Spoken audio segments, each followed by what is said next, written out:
Good morning to one and all. Welcome to my YouTube channel. This is Narayan Rao Kovur.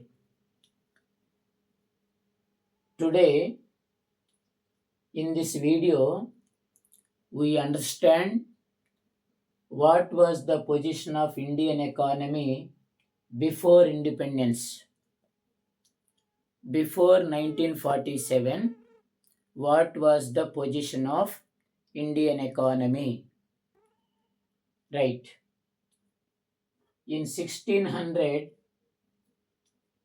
East India Company started by Royal Charter of Queen Elizabeth I. I think 31st December 1600, East India Company started.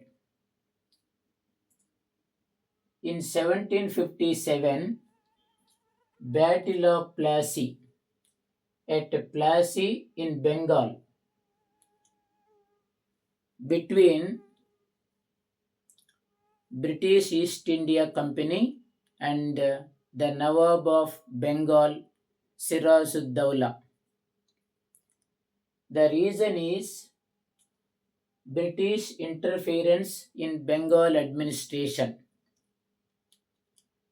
misuse of trade privileges, and Port William issue. Finally, British East India Company got victory. Right.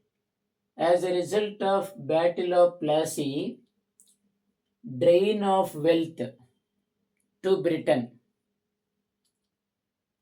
So the Indian wealth drained to Britain. That is called drain of wealth.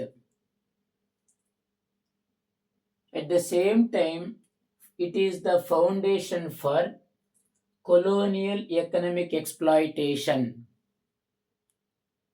British East India Company started political power in India. That is the importance of Battle of Plassey. Next, 1765, Diwani rights. So,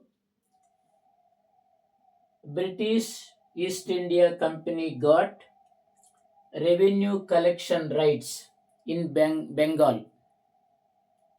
British East India Company got revenue collection rights in Bengal, and land revenue exploitation intensified in 1765. Next, 1793, permanent settlement system started. Jamindari system started by Lord Cornwallis in Bengal. As a result of that, agricultural stagnation, and there is a poor agricultural productivity and agricultural stagnation. No agricultural development taken place. Next, so 1813 Charter Act. So as a result of that, trade monopoly ended except tea in China. Trade monopoly ended and Indian handicrafts destroyed. Next, 1854 railway policy started. First railway line started from Bombay to Thane, 34 kilometers during the period of Lord Dalhousie. So railways introduced, but they served British interest and not for Indian development. Next, 1858 Crown rule started. Company rule ended. East India Company rule ended. Crown rule started. At that time, India became raw material supplier and market. India became supplier of raw material and market for British finished goods. Next, 1870 to 80s, deindustrialization, decline of Indian handicrafts, rise of imports from Britain. As a result of that, so industries not started during that period, 1870 to 80s.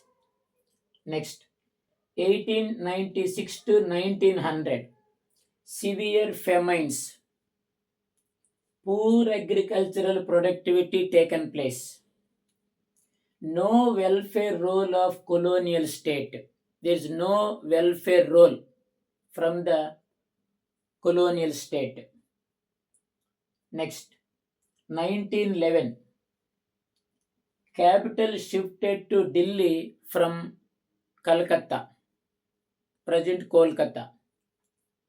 In 1911, capital shifted to Delhi from Calcutta.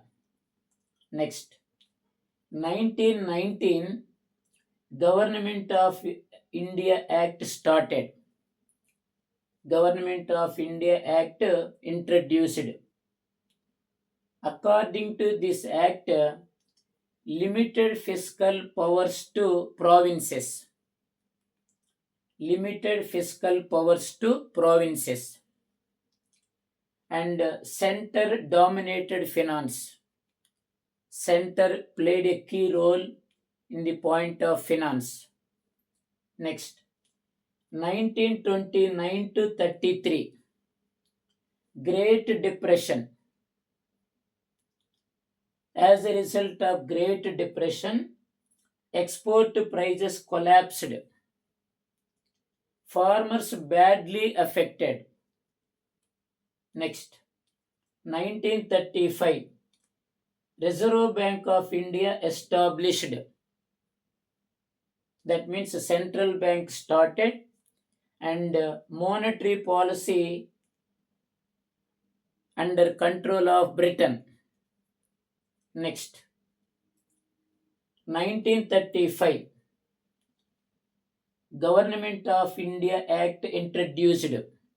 According to this act, provincial autonomy, giving self-governing powers to provinces, subjects like education, health, agriculture. That is called provincial autonomy. Better budgeting experience for Indians, first time in 1935. Better budgeting experience for Indians. Next, 1943, Bengal famines,